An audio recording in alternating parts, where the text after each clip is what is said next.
नमस्कार दोस्तों, आप सभी का स्वागत है हमारे YouTube चैनल में। जो आज का वीडियो है वो बेरोजगारी भत्ता से रिलेटेड है। बेरोजगारी भत्ता का मैं एक वीडियो पहले ही बना चुका हूं, लेकिन उसमें अभी भी बहुत सारे लोग मुझे डाउट पे डाउट पूछ रहे हैं। बहुत सारे लोग कमेंट करके पूछ रहे हैं। मैं आपको सवाल बता देता हूँ कौन कौन से मुझे पूछे हैं, जो ज़्यादातर हैं। ठीक है, एक पूछा है कि आय प्रमाण पत्र, जो ज़्यादातर सवाल आए हैं वो इसी के आए हैं कि आय प्रमाण पत्र किसका लगेगा। ठीक है, दूसरा सवाल है कि क्या उसमें आयु कितनी है, कम से कम आयु कितनी है, ज्यादा से ज्यादा आयु कितनी है। ठीक है, उसके बाद एक ज्यादा सवाल ये है कि मेरे ग्रेजुएशन रनिंग है तो क्या मैं भर सकता हूं क्या। चौथा सवाल ये है कि ग्रेजुएशन हो गई है, अभी मैं बीएड कर रहा हूं या फिर मैं अभी पोस्ट ग्रेजुएशन कर रहा हूं तो क्या मैं भर सकता हूं। यानी जितने भी आप लोगों ने मुझे कमेंट करके सवाल पूछे थे उन सभी सवालों के मैं जवाब यहाँ पे देने वाला हूँ। ठीक है, तो अगर आप भी इसके लिए एलिजिबल हो या नहीं हो ये आप जानना चाहते हो तो वीडियो को आप पूरा देखना, जरूर आपके डाउट क्लियर होंगे। ठीक है, अब पहले तो आज देख सकते हो मैंने अपनी लोकेशन बदल दी है। ठीक है, और अपने यूट्यूब चैनल का थोड़ा सा नाम भी मैंने बदल दिया है। ठीक है, पहले कुछ और था, अभी कुछ और है। बाकी मैंने मैथ्स की क्लास बंद नहीं की है, ध्यान रखना। ठीक है, क्योंकि मैथ्स के लिए मेरी कोचिंग से मेरे पास अभी टाइम कम ही बच रहा था तो मैं पढ़ा नहीं पा रहा हूँ। बाकी मैं मैथ्स का बहुत ही अच्छा सेटअप तैयार कर रहा हूँ ताकि मेरी रेगुलर क्लासेस चले। और मैं आपको ये भी बताऊंगा कि ऑनलाइन क्लासें कब से शुरू होंगी। ठीक है, तो चलिए बिना किसी देरी के वीडियो को शुरू करते हैं। पहले तो अगर आपने हमारा बेरोजगारी भत्ता वाला वीडियो नहीं देखा है तो एक बार उसे देख लेना। ठीक है, मैंने उसमें लगभग सारी जानकारी एक बार दे दी है। अब बात यहाँ पे आती है कि सबसे पहले आय प्रमाण पत्र किसका लगेगा। ठीक है, आय प्रमाण पत्र किसका लगेगा, तो देखिए आय प्रमाण पत्र फादर का ही लगेगा। ध्यान रखना, फादर का ही लगेगा। हाँ, अगर आप अपने फादर से अलग रहते हो, अगर आप अपने फादर से अलग रहते हो, मान लो आपका खुद का अलग से यानी आपके नाम से राशन कार्ड बना हुआ है, उसके बाद भी आप बेरोजगार हो तो वो बात अलग है, फिर आपके नाम से लगेगा। ठीक है, यानी आपके घर में सीधी सीधी बता दूं मैं, अगर आपके घर में जो राशन कार्ड है जिस मुखिया के नाम से है, ठीक है, यानी फादर के नाम से है तो फादर का आय प्रमाण पत्र लगेगा। मदर, जैसे फादर नहीं हो और मदर के नाम का है तो मदर के नाम से ही बनेगा। क्यों? क्योंकि बहुत सारों के ऐसे है कि फादर नहीं है तो मदर की भी तो गवर्नमेंट जॉब हो सकती है।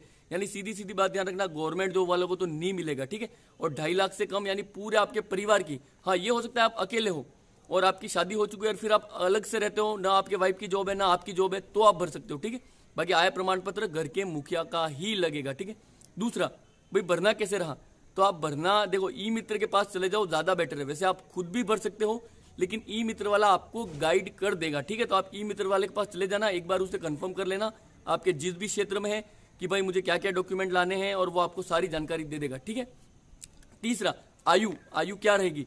देखिए ये कोई ऐसा फॉर्म नहीं है कि आप किसी गवर्नमेंट जॉब में लग रहे हो, ये आपको सरकार सहायता देनी चाहती है। ठीक है, यानी यहाँ पे कोई एज रिलैक्सेशन अलग से नहीं है। यानी अगर आप जनरल से हो, अब जनरल में अगर आप महिला हो, पुरुष हो या पीएच कैटेगरी यानी हैंडीकैप्ड कैटेगरी में हो, कोई भी हो, आपकी आयु मैक्सिमम आयु 30 वर्ष रहेगी। आपकी मैक्सिमम आयु 30 वर्ष रहेगी, यानी 30 वर्ष के बाद आप फॉर्म को नहीं भर सकते। ठीक है, अभी फिलहाल भर रहे हो तो मान लो जैसे आप 29 साल के हो तो आपको 30 तक यानी 1 साल ही मिलेगा भत्ता। ठीक है, यानी अभी आपकी आयु है वो 30 साल मैक्सिमम है। अब बहुत सारी पूछ रहे कम से कम आयु जनरल की क्या है। देखो इसमें कम से कम आयु का कोई प्रावधान नहीं है। ठीक है, यहाँ पे एक बस कम से कम आयु के लिए एक ये है कि आपके पास ग्रेजुएशन होनी चाहिए, आपकी ग्रेजुएशन कंप्लीट होनी चाहिए। ठीक है, आप जैसे ही ग्रेजुएशन कंप्लीट कर लेते हो आप इसका फॉर्म भर सकते हो। उसके बाद ओबीसी वाले पूछ रहे हैं हमारी आयु क्या है। ओबीसी की भी मैक्सिमम आयु 30 वर्ष ही है। ओबीसी की भी मैक्सिमम आयु 30 वर्ष है, यानी आप ओबीसी के पुरुष हो, महिला हो या पीएच कैटेगरी से हो, कोई भी हो, आपके अगर 30 साल आयु है आपकी तो ही आप भर सकते हो। 30 साल से कम, 30 साल से 1 महीना भी ज्यादा हो गया आप फॉर्म को नहीं भर सकते। तीसरा एसटी और एससी, एसटी और एससी में महिला हो, पुरुष हो या विकलांग हो, कोई भी हो, एसटी एससी की आयु 35 वर्ष है, लास्ट 35 वर्ष है। ठीक है, अब ये तो आपके आयु और जो आय के जो है वो डाउट हुए। अब मान लो आपने भर दिया फॉर्म, आपने भर दिया तो जैसे आपको पता ही है कि जो पुरुष कैंडिडेट है उनको 3000 रुपए मिलेंगे, जो महिला कैंडिडेट है उनको 3500 रुपए मिलेंगे। तो जैसे ही आपको फॉर्म आपने भर दिया तो बहुत सारे लोग ये पूछ रहे हैं कि सर फॉर्म तो हम भर देंगे, हमें कैसा पता चला कि हमारा फॉर्म अप्रूव्ड हो गया।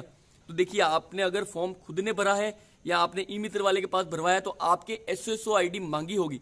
एसएसओ आईडी सबसे सारे आपके बेसिक सारे डॉक्यूमेंट उसमें पहले से ही सेव होते हैं, या नहीं होंगे तो जैसे आप न्यू रजिस्ट्रेशन करोगे देख लीजिए आप साइड में, मैं आपको स्क्रीनशॉट में भी साइड में बता देता हूं कि आप क्या करना है। एक एम्प्लॉयमेंट राजस्थान कौशल की एक साइट है, उस पर आपके जॉब सीकर है, जॉब सीकर में आपका जो एम्प्लॉयमेंट स्टेटस है वहां आपको पता चल जाएगा, या फिर आपके एसएसओ पे आपको पता चल जाएगा कि आपका फॉर्म अप्रूव्ड हुआ या नहीं हुआ। अब अप्रूव्ड होगा कैसे?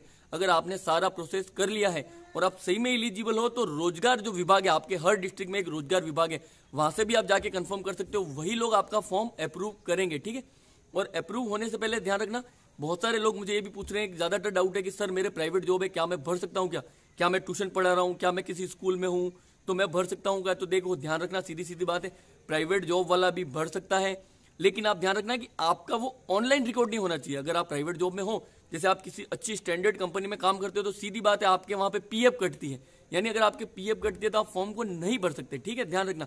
अगर आप किसी स्कूल में पढ़ा रहे हो तो देखो, बहुत सारे सभी स्कूल बड़ी नहीं होती, लेकिन कभी कभी स्कूल में चलो आपके पीएफ भी कटता तो कोई फर्क नहीं पड़ेगा, लेकिन मान लो उसी स्कूल से आप जो डीएलईडी का कोर्स होता है, डीएलईडी आपको ध्यान होगा एसटीसी जैसे होती है, वैसे ही स्कूल से बेसिक कोर्स होता है, अब उसमें आपका नाम चढ़ा हुआ है, इसका मतलब आप जॉब में कार्यरत हो, आपका डाटा आगे गया हुआ है, तब भी आप मत भरना। क्यों?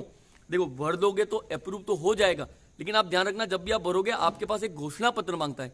घोषणा पत्र का फॉर्मेट भी यहाँ पे साइड में है, इंग्लिश में है, लेकिन आप देख लेना, ये साइड में घोषणा पत्र है। अब घोषणा पत्र का क्या मतलब है? घोषणा पत्र में आप खुद सेल्फ अटेस्टेड कर रहे हो, आपके साइन करके आप बोल रहे हो कि जो भी जानकारी मैंने दी ये सब सत्य है, ये सब सही है। अगर मान लो इसमें किसी भी प्रकार की त्रुटि होती है तो मैं इसका जिम्मेदार हूं, मैं फंसूंगा। यानी आप ऑथेंटिक करके दे रहे हो कि आपके पास जॉब नहीं है, तो प्राइवेट जॉब में फंसने के चांस कम है। लेकिन आप ध्यान रखना, आप खुद ऑथेंटिक हो, आप खुद साइन कर रहे हो, तो क्या मतलब है रिस्क लेके? बाकी आप फॉर्म साइड में देख सकते हो, ऐसा फॉर्म आपको भरना भी जरूरी है। ठीक है, उसके बाद क्या बहुत सारे पूछ रहे हैं कि क्या सर बीएड है और पोस्ट ग्रेजुएशन है तो क्या मैं फॉर्म भर सकता हूँ क्या?